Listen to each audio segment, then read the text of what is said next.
நிறைய யங்ஸ்டர்ஸ் இப்போ ஒரு வாழ்க்கை சுச்சுவேஷன் இருக்காது நான் பார்க்குறேன்.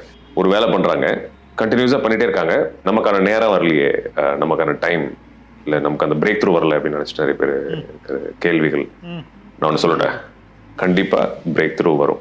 கொஞ்சம் பொறுமையாக இருங்க. சுற்றி இருக்கிறவங்கள பார்க்க வேண்டாம், வேற யாருக்கோ ஒருத்தர் பிரேக் வந்தவங்களை பார்த்து நம்ம கம்பேர் பண்ணிக்க வேண்டாம். Just put your head down.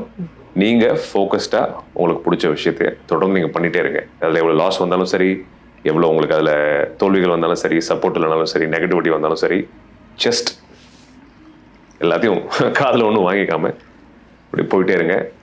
நம்புங்க, பிரேக் த்ரூ வரும். இதை நான் ஏன் சொல்கிறேன்னா, என் லைஃப்பில் நிறைய விஷயங்கள் அப்படி நடந்திருக்கு. அதனால நான் கான்ஃபிடென்ட்டாக சொல்கிறேன். இது சும்மா பிளைண்ட் மோட்டிவேஷன்லாம் கிடையாது, கண்மூடித்தனமான ஒரு மோட்டிவேஷன்லாம் கிடையாது, இது உண்மை. ஸோ கொஞ்சம் பொறுமையாக இருங்க, டோன்ட் கிவ் அப். உங்களுக்கான நேரம் காலம் கண்டிப்பாக வரும். என்ன நம்புங்க. நான் எப்பயும் சொல்கிற மாதிரி எல்லாருக்கும் நான் இருக்கேன்.